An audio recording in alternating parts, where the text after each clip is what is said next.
Hey, what's going on, guys? This is James here.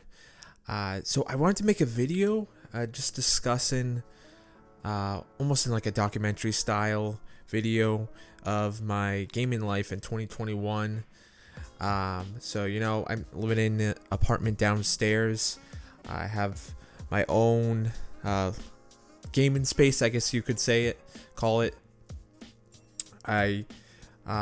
Right now I have a PlayStation 5, an Xbox Series X, and a Nintendo Switch, and I have my big 55-inch Samsung TV, which I do the majority of my gaming on, and then sometimes I feel like, gaming on a monitor and watching or listening to a podcast on my computer, so I have the dual monitor setup at my computer desk.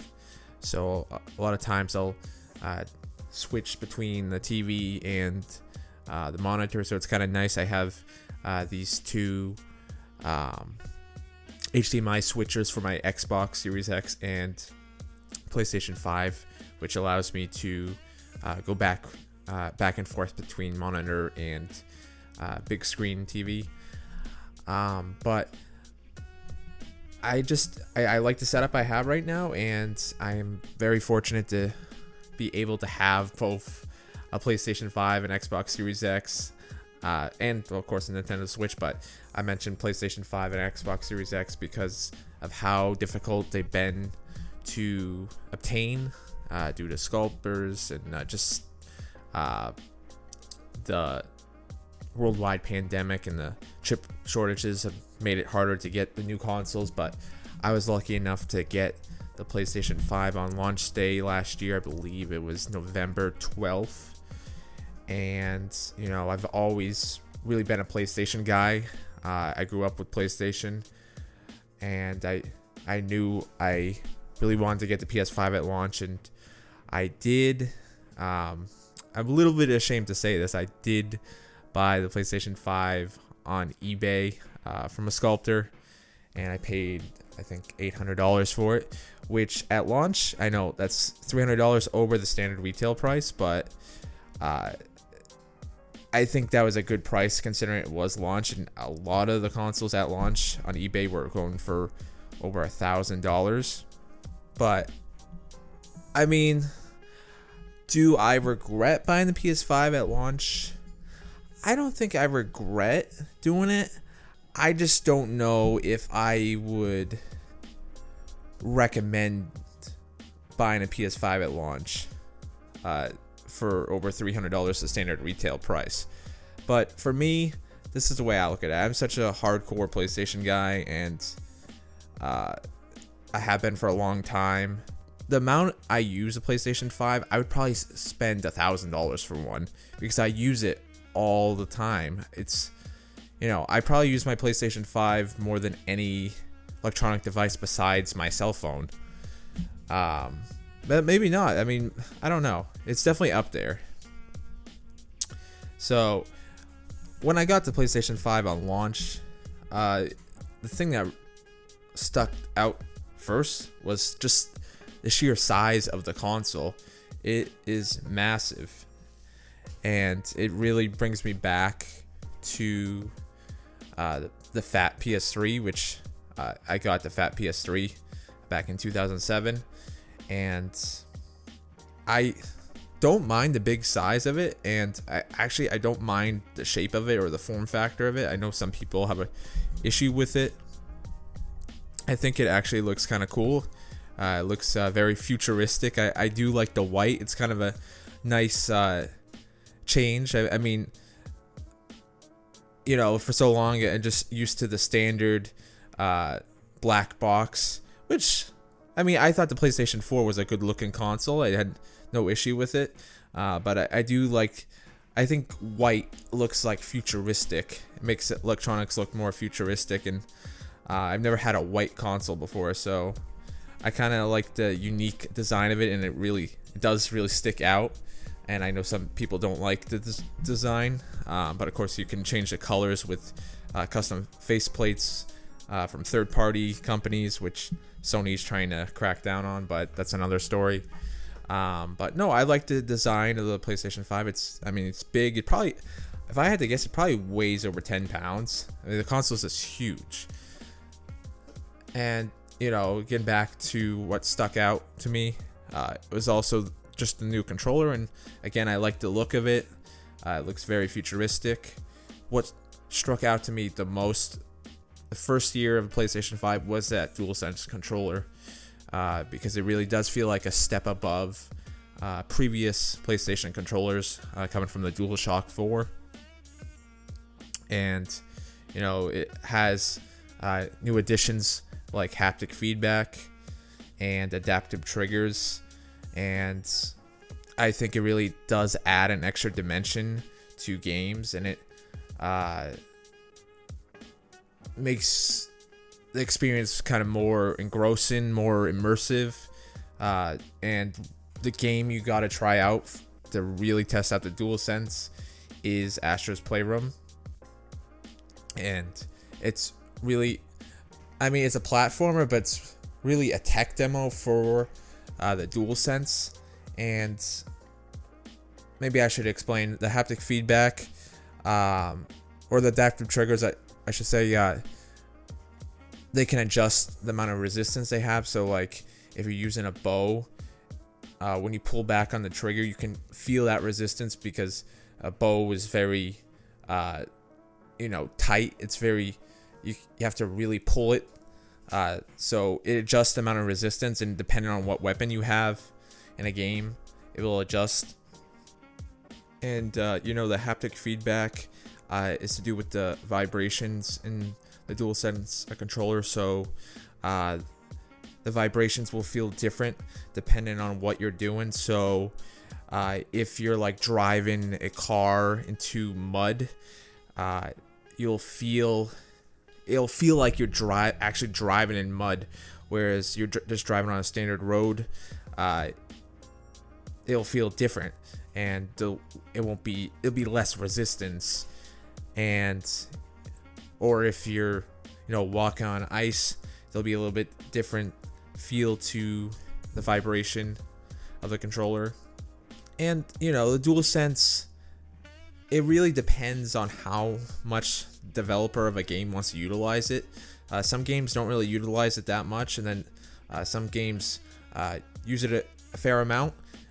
Like I'm playing Far Cry 6 right now, and it's kind of cool that each vehicle, when you drive it, feels different, or each thing that you, like a horse, will feel different than driving, a Jeep. But I think it does add an extra sense of immersion and getting you more engrossed into the game, and it makes it feel more real. So, first year with PS5, I think the DualSense is number one reason to upgrade from a PS4 to PS5. In terms of like graphical fidelity, I don't think it's, at least at this point, speaking in December of 2021, I don't think I've seen that game where I was like, oh my god, this is truly next gen. This is so much better than anything on PlayStation 4. It's, in terms of game performance, it's more in terms of loading screens. There's not a lot of loading screens because of the solid state drive in the PlayStation 5.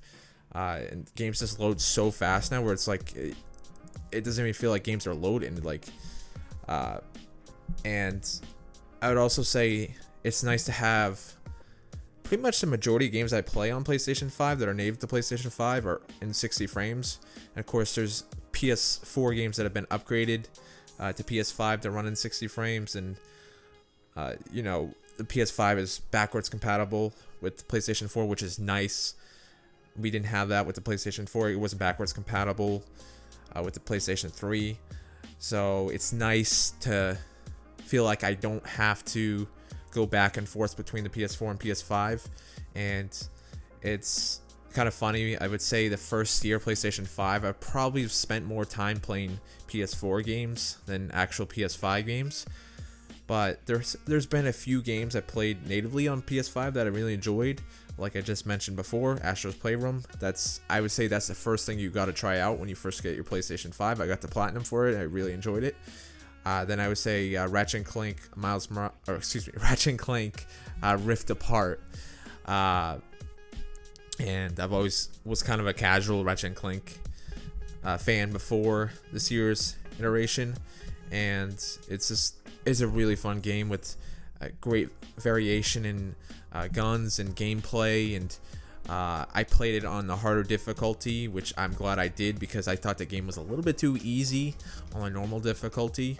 But the game really does look like a Pixar movie come to life, and the gameplay is super fast paced, and it's very satisfying just trying out the different guns.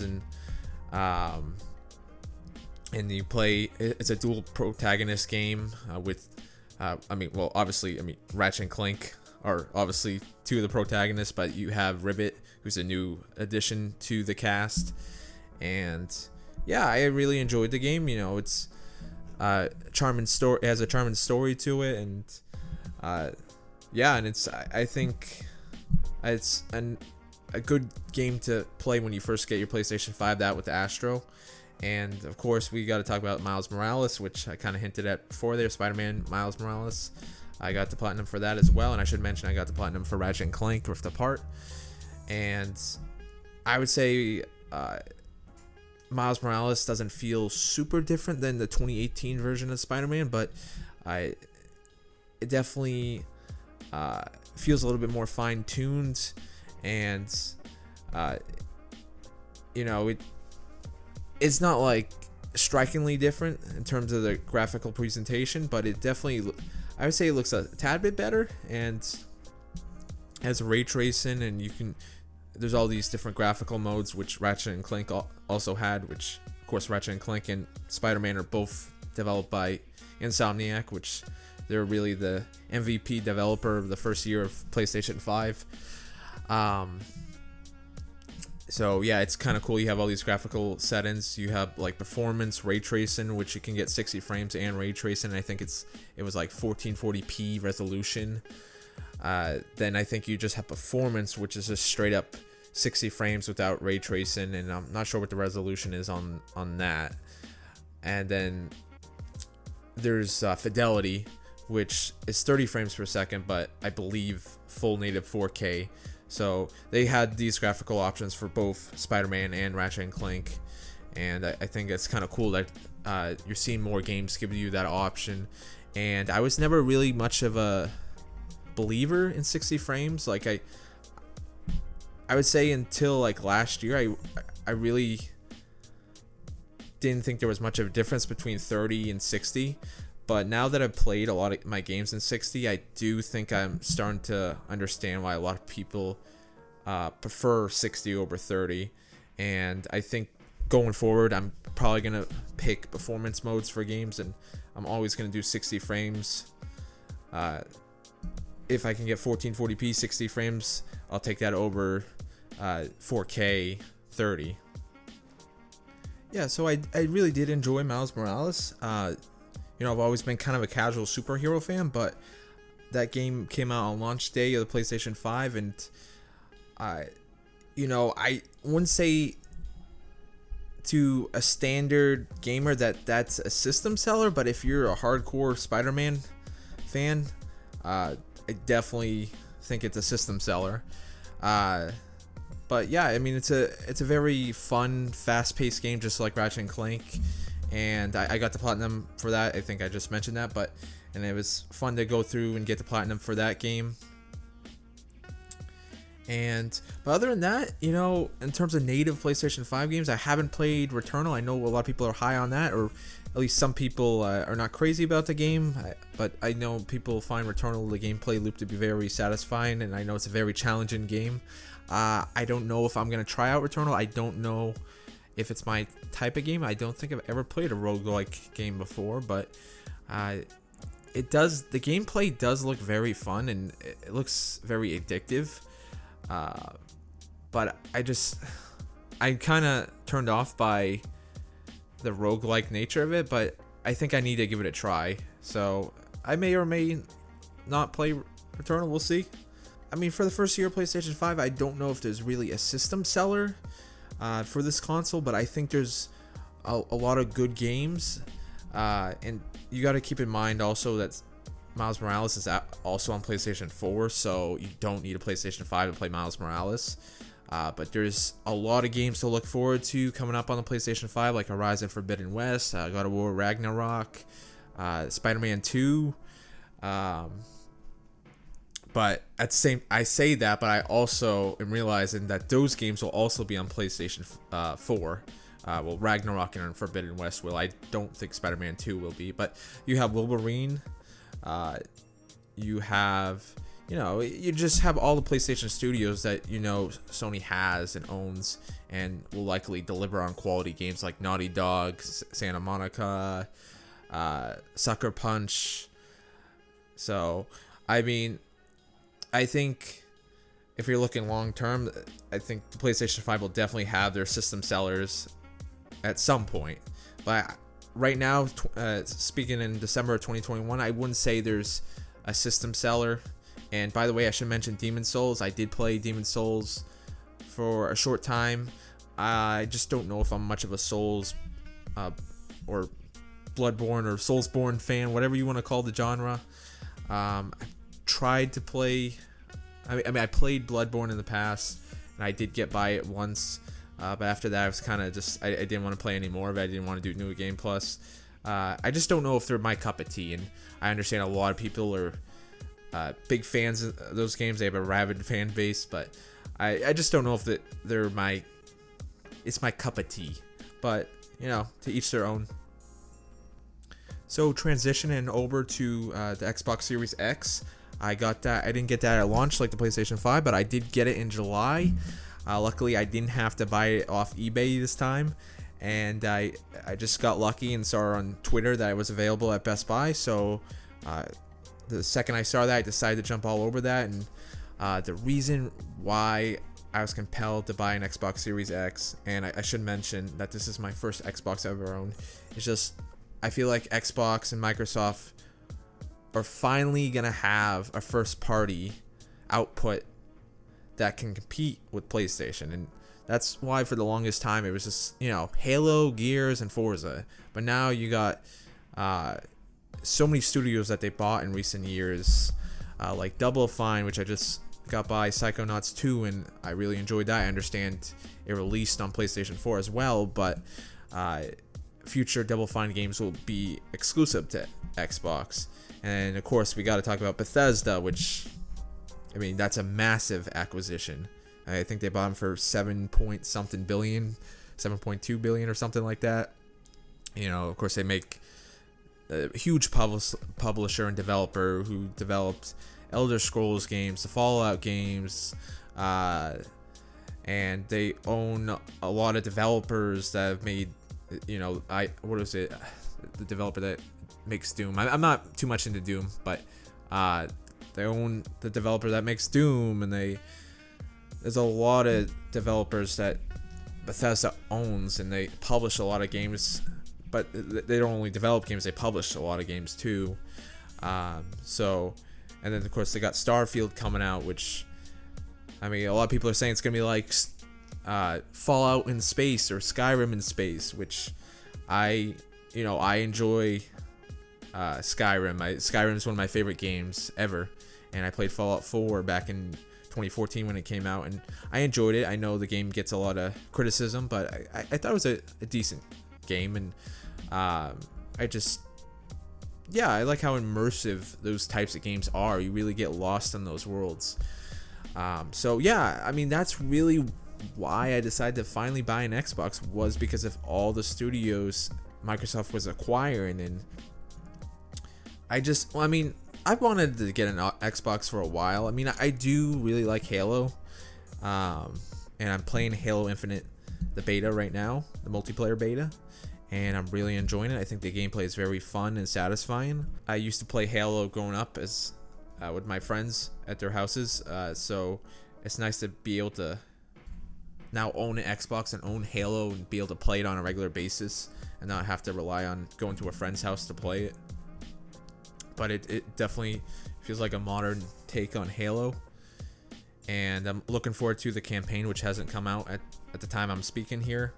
but it will be coming out in the next few days, and I'm not sure if I'm gonna get it on launch. I may or may not, but I'm really enjoying Halo, and I'm kind of surprised. I think I'm a better Halo player than I give myself credit for. I'm not to say like I'm some pro level Halo player, but I was kind of surprised how good I was in some of the games I was playing of Halo Infinite multiplayer. But yeah, I'm really enjoying Halo Infinite so far, and I played a little bit of Forza Horizon 4 on Game Pass when I first got the console, and I enjoyed it. I didn't play too much of it to really talk about it too deeply. But getting back to the Xbox as a whole, it's definitely another unique design like the PlayStation 5. I mean, it's more it's not as flashy as the PlayStation 5 in terms of its design. I mean, it looks like a mini fridge, which is kind of funny because Microsoft is now releasing an Xbox Series X mini fridge. But I do like the design of it as well. I know people don't like the unusual designs of these consoles, but I think both of them look kind of cool and futuristic. And Xbox Series X controller, it's not much different than the Xbox One or Xbox 360 controller, but after playing on the Xbox Series X controller for so long, I think I actually prefer that controller from an ergonomic level over the DualSense. I think the DualSense and the Xbox Series X controller both feel great in the hands, but I think the layout of the sticks, instead of having them parallel to each other like the DualSense, I think having them offset is actually, I think I prefer that. And I've heard for years people to say, oh, offset sticks are so much better, and I didn't really understand why. But after now owning an Xbox and playing with an Xbox controller for a number of months now, I can understand why. And I think for an ergonomic level, the Xbox Series X controller does feel better in the hands, but you don't get the adaptive feedback, the haptic feedback. But for some people, those may be gimmicks, not really care. So, and I know Microsoft has actually, or Phil Spencer stated that he is going to have his team look into that, and potentially it sounds like they're going to release an Xbox Series X controller with adaptive and haptic feedback. So, I mean, the controller, yeah, it's less flashy than the DualSense, but it feels great in the hands. It's a very comfortable controller, and ergonomics is the most important part of the controller. So I think I would say I'd probably prefer the Xbox controller slightly over the DualSense controller for the PlayStation 5, just because that's the most important part. How does it feel to hold in your hands? And it feels perfect to hold in the hands, and I can understand why they didn't change too much from the Xbox One to the Xbox Series X controller, and it's pretty much been the same really since 360 days, but now you have kind of a texturized grip on the back, and actually I should mention the DualSense does have that too, and there's like texture on the triggers, which is kind of nice. So yeah, I really think the Xbox Series X controller is great. So going back to the Xbox Series X games, I talked about Halo Infinite, that's great. Psychonauts 2, I played. Another great platformer that came out this year. Definitely a little bit different than Ratchet & Clank, but it does have a good variety in gameplay. It's a very imaginative game, and I do think it has kind of like a unique graphical art style to it. Almost like maybe you call it Tim Burton style, but it's a story that kind of really makes you think and feel. But I thought it was a very unique platformer, and it's really I haven't played a game like it before. It's a very it has a lot of charm to it. It's one of those games where it really makes you think, but it makes you smile a lot too. And I did review Hellblade: Senua's Sacrifice earlier this year on my YouTube channel, and that's Ninja Theory developed that game, and I played the Xbox Series X version, which I believe there's no PlayStation 5 version, so the only next gen console that has a version for that game is the Xbox Series X, because now Xbox or Microsoft owns Ninja Theory, and Hellblade 2 will be exclusive. And Hellblade is a very technically impressive game. It's a short game too. It's not a game that will take you very long to beat. I would say it probably took me around 10 to 12 hours to beat, and the game has no heads-up display, and you kind of just learn the game by playing it, if you know what I mean. It's not overly complicated to learn. It's pretty simplistic, but I did enjoy the gameplay, the combat, and it has a lot of puzzles. But the game is really technically impressive, and you got to play with headphones because you'll just hear like all these crazy voices in your head.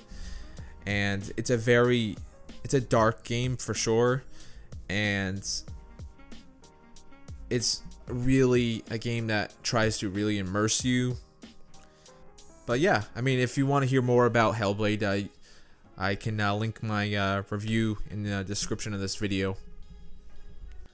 So after a few months of owning the Xbox Series X, I would say I'm very impressed with it. And will it become my primary platform for gaming? At this point, I would say no. But what I will say is that I don't know if I'm really going to have a primary platform. I think this generation of gaming, I think I'm going to probably spend 50% of my time on the PlayStation 5 and probably 50% on the Xbox. Or you could say 40% of my time on the PlayStation 5 and 40% on the Xbox, and then probably 20% on the Switch, which I will talk about in a second here. But the Xbox Series X, I think, is a great console. I think it's well built. And the user interface, I do like on the Xbox Series X. It's very quick and responsive, and it's easy to figure out where to go. And I should say, I think the PlayStation 5's user interface has improved since the initial launch of the PlayStation 5. But I think I would think, just like the controller, I think both user interfaces are good and have improved. But I think I prefer the Xbox Series X user interface slightly more. But of course, user interface, controller, that's not everything. And what the real battle will be, the first party games. Can Xbox Series X have the quality level of the PlayStation 5's first party games? We'll see. I mean, the PlayStation 4's exclusive games, a lot of them are now my favorite video games of all time. So we'll see. If I had to bet on it, I would still say I think PlayStation 5 will have less exclusive games, but I think the quality bar will be set higher than Xbox Series X, but we'll see. I think Microsoft will definitely have a good quantity of first-party games, but can they deliver on the quality? But what I think is encouraging is I think the Xbox will have a greater variety of first-party games, whereas PlayStation, most of their first-party games seem like they're story-focused, third-person. A lot of them are open world now, but so I'm kind of hoping PlayStation 5 this generation, they still rely on those third-party story-driven games, open world games, which I really enjoy. I love them. But I do hope to see a little bit more variety this generation, because I think Xbox is going to deliver a good variety of first-party games.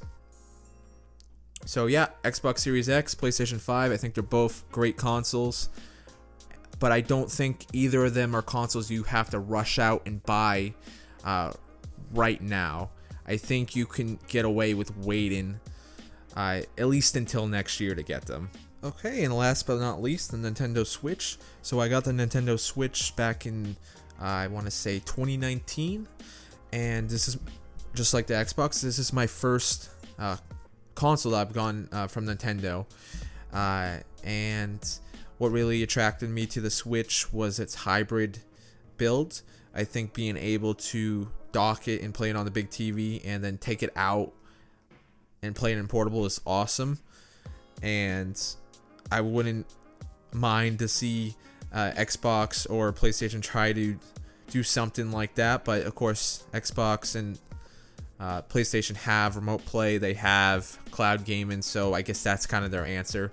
But I really do like the hybrid nature of the Switch, and I would say that there really hasn't been that one game that's really honed me in. I mean, Animal Crossing I did play for a few months, and I did enjoy, and I thought it was somewhat addicting, and but that was also when I was without work and the COVID had just started, the pandemic had just started, and I don't know if I would have played that game as much as I did if it wasn't for just all the free time I had. And I haven't really played Animal Crossing since I got my PlayStation 5. So, I mean, I did enjoy Animal Crossing, and I know it's a hugely popular game and still is. And I know they're updating the game, so I may go back from time to time. But I would say right now, the game I keep coming back to on the Switch is Mario Kart, which, okay, well, I come back to it every so often, I should say. And Mario Kart's just, you know, it's fun. It's a fun kart racer, and it's a very popular kart racer. And, you know, I did try out Legend of Zelda Breath of the Wild, and I played it, I don't know, maybe for 20 hours, and I don't know, I just kind of lost interest. I understand why a lot of people like it, but I don't know, I think I just got kind of bored of it. But I do, with all the great platformers that have come out this year, like Psychonauts 2, Ratchet & Clank Rift Apart, I do have an itch to play a Mario platformer, and I would say a modern Mario platformer. So I think I'm gonna try to play Mario Galaxy, the first one that came out in the collection, which I do have. And I should mention I did play a little bit of Mario 64, Super Mario 64, whatever you call it. And I don't deny that Mario and Animal Crossing, Zelda, I don't deny that Nintendo does seem to have a very strong first-party output, but they cater towards a different audience, and I think they're definitely more family-focused audience that they cater to.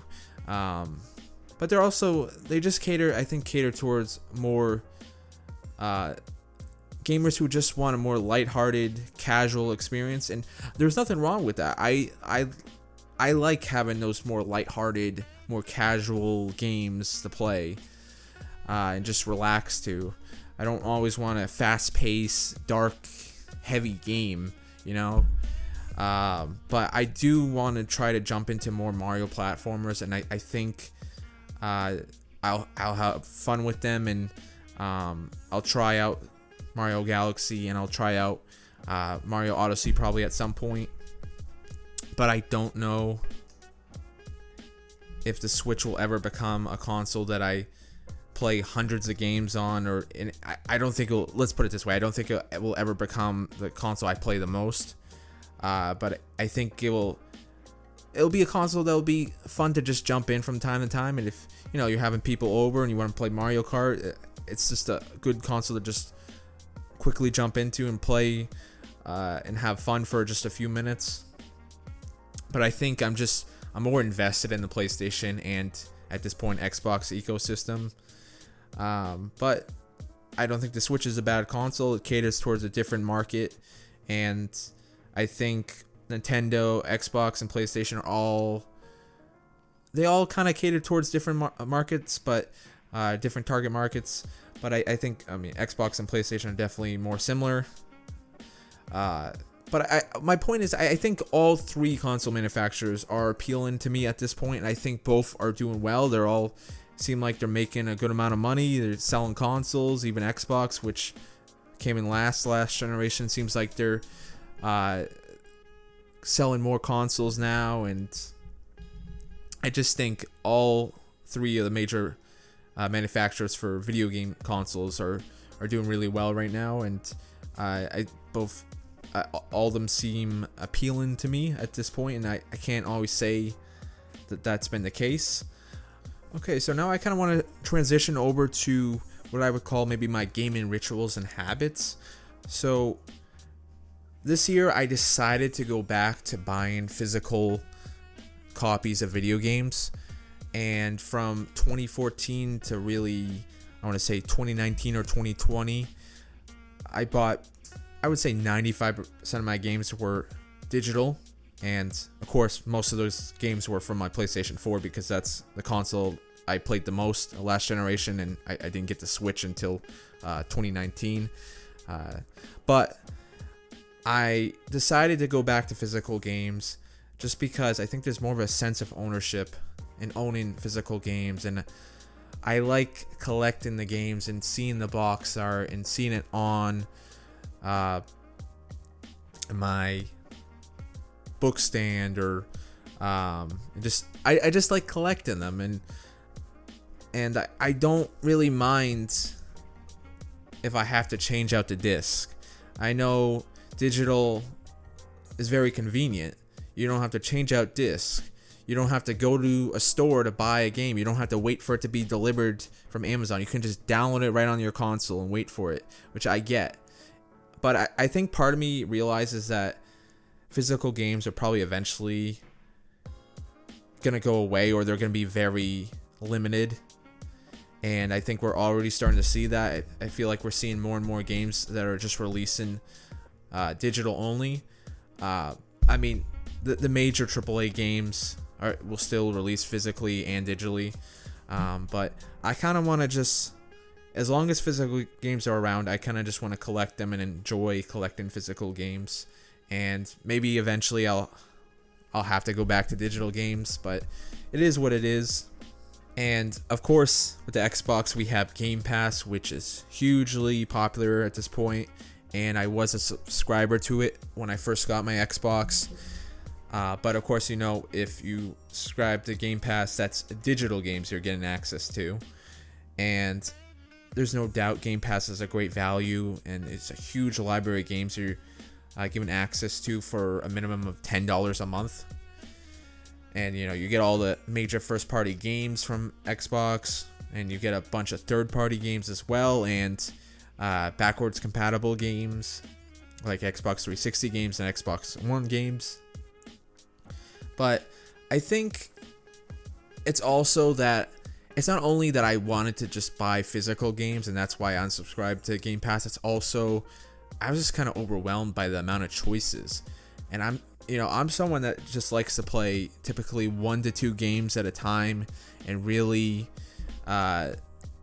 soak them up and try to complete as much of them as possible, and try to, I don't know if I would say I'm a completionist, but I really like to take my time with 1 or 2 games at a time, because I feel like I'm not someone, I know some people are play a bunch of different games at a time, and they have Game Pass, and you have the quick resume where you can switch back and forth between the games, and you can be playing Forza 1 second, the next second you're playing Halo, then the next second you're playing some, I don't know, JRPG.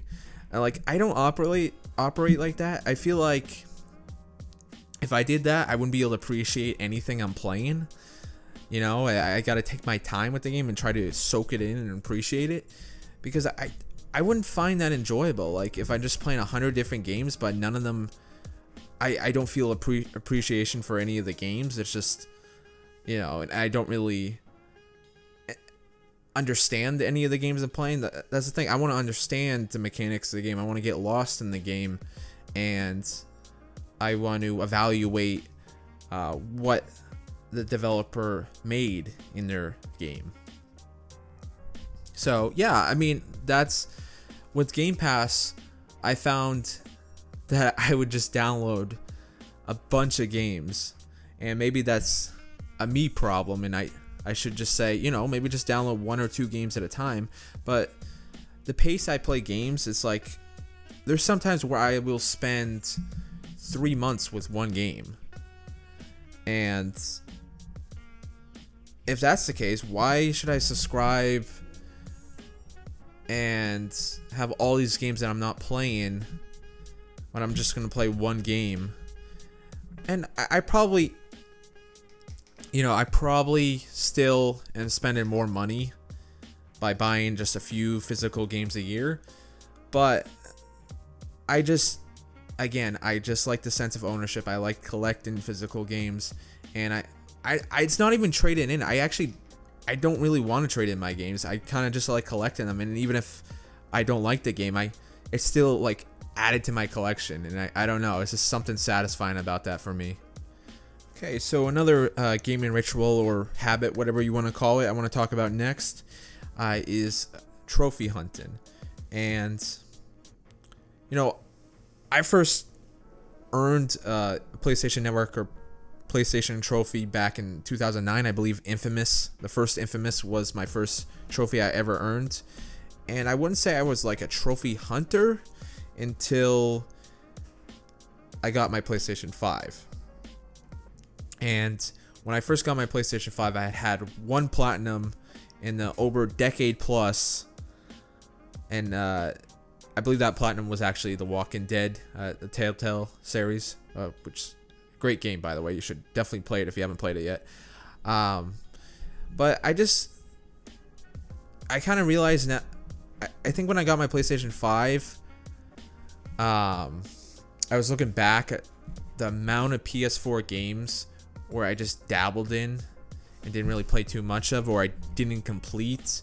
And I just looked at my trophy list and all the low percentages and all the games that I played and didn't complete, and that kind of just like bothered me for some reason. I don't know if it was like some OCD thing, but I think this generation I just want to play less games and focus on trying to complete more games, whereas the PS4, and I think transitioning over to from digital to physical is going to help. I downloaded and bought so many games on the PS4, and very little of them I actually completed. Well, okay, I would say the majority of them I didn't complete. I wouldn't say very little, but I want to try to buy less games and just complete the games that I play, because I think that will be more satisfying, and over time that's obviously going to save me money. And I've come to the realization, there's so many games that I want to play, but I will never be able to play every game that I want to play.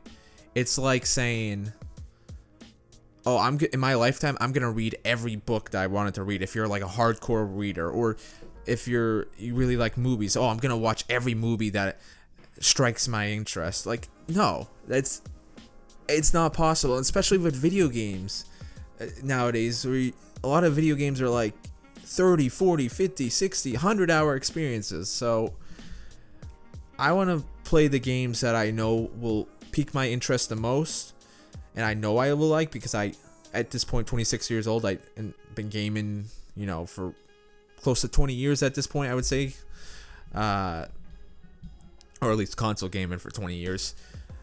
I know what types of games I will like, or have at least somewhat a remote interest in.